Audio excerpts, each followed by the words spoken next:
Hi అండి. అందరికీ కూడా నా ఛానల్‌కి స్వాగతం అండి. అందరూ ఎలా ఉన్నారండి? నేనైతే చాలా చాలా బాగున్నాను. లాంగ్ వీడియో కొంచెం లేట్ అయింది కదండీ! కొంచెం కాదు చాలా లేట్ అయింది. ముందుగా ఎవరైనా మన ఛానల్‌ని సబ్స్క్రైబ్ చేసుకోకపోతే ప్లీజ్ సబ్స్క్రైబ్ చేసుకోండి కొత్తగా చూసేవాళ్ళు. అలాగే వీడియోస్ చూసి నచ్చితే లైక్ చేయడం మాత్రం మర్చిపోవద్దండి. ఇక్కడైతే మా చేనులో మొక్కజొన్నలు వేసామనేసి ముందు స్టార్టింగ్ నుంచి కూడా మొత్తం అన్ని వీడియోస్ వీటికి ఏమేమి వేసామో అవన్నీ కూడా మన ఛానల్‌లో అప్లోడ్ చేశాను కదండీ ఆల్రెడీ. నేను చెప్పాను కదా! ఇది పూర్తయ్యే వరకు కూడా నేను మీకు ఎప్పటికప్పుడు అప్డేట్ అనేది ఇస్తుంటానని. ఇక్కడ కండ్లన్నీ కూడా ఎండిపోయాయండి.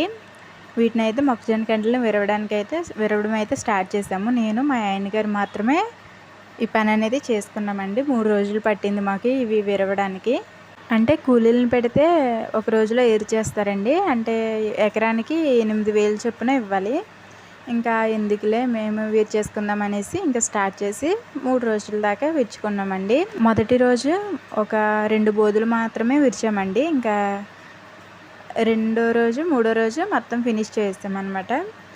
అంటే మంచి రోజని ఆ రోజు మొదలుపెట్టి ఒక 2 బోదులు విరిచి ఇంకా తర్వాత నుంచి మొదలుపెట్టామండి. ఇలాగ 2 రోజుల్లో అయితే కండ్లు మొత్తం కూడా విరిచేసాము. విరిచేసిన తర్వాత వీటిని ఆరబెట్టాలి కదా కండ్లన్నీ కూడా. వీటిని ఒక 2, 3 రోజులు కూడా ఆరబెట్టేసి ఆ తర్వాత అంటే ఇంక కొంచెం పచ్చిగా ఉన్నాయి కదండి. సో అందుకనే ఆరబెట్టాలనేసి ఆరబెట్టాము. అవి ఆరిపోయేంత వరకు కూడా చక్కగా ఆరబెట్టేసాము మొత్తం కూడా. ఇలాగ ఇక్కడ చూపించిన విధంగా అయితే కండ్లన్నీ కూడా విరిచేసుకున్నామండి. ఈ వీడియో ఎందుకు లేట్ అయిందంటే నేను మీకు ముందు చెప్తానండి. ఇలా కండ్లన్నీ విరిచేసుకుని ఇలా బస్తాలో వేసుకుని కళ్ళం దగ్గర వేసుకోవాలండి. కళ్ళం కింద చేసుకుని చేనులో ఒక చోటన ఆ కళ్ళంలో ఈ పొత్తులన్నీ ఇలా వేసేసుకోవాలి. ఇక్కడ మా పిల్లలు స్కూల్ నుంచి వచ్చిన వెంటనే ఇంకా మేము ఎక్కడుంటే అక్కడే ఉంటారనమాట. వీళ్ళు ఇంటి దగ్గర ఉండరు. వాళ్ళు వచ్చేసరికి మేము ఇంటి దగ్గర లేకపోతే ఇంకా చేనులో ఉన్నామనేసి ఇంకా చేను దగ్గరికి వచ్చేస్తారు ఇద్దరు కలిసి. ఇలాగా మా పిల్లలు ఇద్దరు కలిసి బత్తాల్లోకి అయితే ఇవి ఎత్తేస్తున్నారండి. వాళ్ళ డాడీ ఏమో మోసుకెళ్ళి అక్కడ కళ్ళం దగ్గర వేస్తున్నారనమాట. అంటే ఫస్ట్ రోజున మాత్రమే ఇలాగా అంటే మొత్తం విరిచేసిన తర్వాత ఫస్ట్ ఏవైతే విరిచామో వాటిని మాత్రం కళ్ళం దగ్గర పోసుకుంటున్నాము. అంటే ఆరుతూ ఉంటాయి కదండి. ముందు ఏ విరిసామో అయ్యే పట్టుకెళ్ళి కళ్ళం దగ్గర పోసుకుంటే మనకి ఈజీగా ఉంటుంది. తొందరగా ఆరిపోతాయి అన్నమాట. కొంచెం పచ్చిదనం ఉన్నాయి కాబట్టి. ఇక్కడ ముందు రోజు అయితే పిల్లలు వేస్తామనేసి బస్తాల్లో వేశారండి. కొంచెం సేపు దాకా వేశారు. పాపం ఇంకా వాళ్ళకి అలసట వచ్చేస్తుంది కదా, వెళ్ళిపోయారు. ఇంకా వాళ్ళు వెళ్ళిపోయిన తర్వాత ఇంకా మా ఆయనగారు నేను అలాగే బస్తాల్లో వేస్తుంటే మా ఆయనగారు తీసుకెళ్ళి ఆ కళ్ళంలో అయితే వేసేసారండి. ఇలాగ మొత్తానికి కూలీలను పెట్టకుండా మేమే మా పొలం మొత్తం కూడా చేసేసుకున్నామండి. పొలం మొత్తం కూడా కాదు, ఒక కొంచెం ప్లేస్ వదిలేసామని చెప్పాం కదండి. నేను ఆల్రెడీ మీకు చాలాసార్లు వీడియోస్లో చూపించే ఉంటాను. ఒక 3 సెంట్లు 2 ఉంటుంది. 2-3 సెంట్ల వరకు ప్లేస్ వదిలేసామండి. ఇల్లు వైపున నీళ్ళు వచ్చేసి ఆగిపోయి అక్కడ మొక్కలు బ్రతకట్లేదని అక్కడైతే ఆ ప్లేస్ మట్టుకి వదిలేసి మిగతా అంతా కూడా ఇలా మొక్కజొన్నలు పెట్టేసుకున్నాము. మేము పెట్టిన ప్రతి గింజ కూడా ఎక్కడ పోకుండా మొత్తం అన్నీ కూడా చక్కగా మొలిచాయండి. మొలిచినవన్నీ కూడా చక్కగా కండ్లు కూడా వేసాయి. సో చూస్తారు కదా, ఇలాగైతే మొత్తం ఒక చోటన కళ్ళం కింద వేసేసుకున్నాం. సగం వరకు ఎత్తుకున్నామండి ఒక రోజున. రెండో రోజున మొత్తం అన్నీ కూడా ఎత్తేసుకుని ఇలాగ కళ్ళంలో అయితే వేసేసుకున్నాము.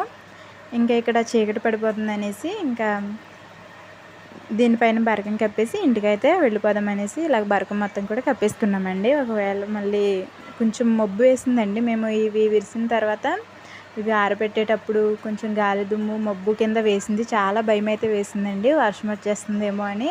మళ్ళీ వర్షం వచ్చేస్తే ఇవి తడిచిపోయి ఇంకా ఇలా మళ్ళీ తక్కువ రేటుకి కొనుక్కుంటారు కదండి. సో ఇంకా అందుకనే భయం వేస్తుంది అనమాట.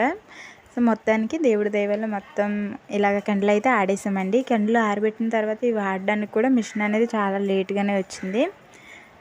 సో అందుకో కొంత చాలా భయం వేసింది, ఎందుకంటే వర్షం వచ్చేలా ఉందనేసి భయపడ్డామండి. మొత్తానికి కండ్లు అయితే ఇలాగా గింజల కింద ఆడేశారు. ఇవి ఆడేసిన తర్వాత కూడా ఏంటంటే గింజలు ఇంకా ఆరబెట్టాలన్నారండి. పాయింట్లు ఏవో తక్కువ వచ్చాయి, ఇంకా ఆరబెట్టండి ఒక 2-3 రోజులు అన్నారు. ఇవి చాలా బాగా ఆరిపోయాయి, మరి ఎందుకనో మళ్ళీ ఇంకా ఆరబెట్టమన్నారు. ఒక 2 రోజులు ఆరబెట్టిన తర్వాత మళ్ళీ తీసుకెళ్తే కరెక్ట్గానే ఉన్నాయి. ఇంకా ఆరాలంటున్నారు అనేసి ఇంకా వేరే వాళ్ళని అయితే కలిసి వాళ్ళతో మాట్లాడుకుని వాళ్ళకైతే ఇచ్చేసామండి. వాళ్ళు వెంటనే వచ్చి ఇలాగ బస్తాలు మాకు ఇచ్చేసి మమ్మల్ని ఇలా బస్తాల్లోకి అయితే ఎత్తేసుకోమన్నారండి. మంచి ఎండగా ఉంది, అసలు ఎంత ఎండ అంటే 10:30కి ఇంత ఎండ కాసేసిందండి. మాకు ఇదంతా పూర్తయ్యేలోపు మేమిద్దరమే కాబట్టి నేను పట్టుకోవడం, మా ఆయనేమో ఆ సంచిలోకి వేయడం కాబట్టి మా ఇద్దరికి 12 అయిపోయింది టైము. 10:30కి వెళ్తే అసలు అంత ఎండనే ఆ పని చేయాలంటే అసలు కళ్ళు తిరిగి పడిపోతామేమో అనిపించిందనమాట. మాకు వీడియో తీయడానికి కూడా ఎవరు లేరండి అవి ఎత్తుకునేటప్పుడు. మేమిద్దరమే కదా, ఒకళ్ళు పట్టుకుని ఒకళ్ళు వేయడం కదా. సో వీడియో అయితే షూట్ చేయడం అయితే కుదరలేదండి. అది లోడ్ చేసేటప్పుడేమో బస్తాలు నేను ఇంటికి వచ్చేసాను. ఇంకా వీడియో అయితే తీయడం అయితే కుదరలేదండి. ఇక్కడ కాటా వేసే దగ్గర మా ఆయనగారు చిన్న క్లిప్ అయితే తీశారు. ఇంకా దాన్నే మీకు యాడ్ చేశాను. అదిగో ఆ ట్రాక్టర్లో అయితే లోడ్ చేసామండి. మొత్తానికి ఎన్ని బస్తాలు అయినాయో ఇంకా మీకు చెప్పలేదు కదా. మొత్తం 22 బస్తాలు అయితే వచ్చాయండి. మా కష్టానికి తగ్గ ఫలితం వచ్చిందని అనుకుంటున్నాము. ఒక బస్తా రేట్ వచ్చేసి 2100 అంటండి. మొత్తానికి పంట అయితే పూర్తి అయిపోయింది. నెక్స్ట్ ఏం వేస్తామనేది నా కంటిన్యూ వీడియోస్లో చూసేయండి. అలాగే నేను ఎప్పుడు వీడియో పెట్టినా వెంటనే మీరు చూడాలనుకుంటే వెంటనే మన ఛానల్ని సబ్స్క్రైబ్ చేసేసుకోండి. వీడియోస్ చూసి నచ్చితే లైక్ చేయడం మాత్రం మర్చిపోవద్దండి. నెక్స్ట్ మరొక మంచి వీడియోతో మళ్ళీ మీ ముందుంటానండి. అంతవరకు చూస్తూనే ఉండండి శిరీష ఎవ్రీథింగ్ ఛానల్ని. Thank you for watching our channel.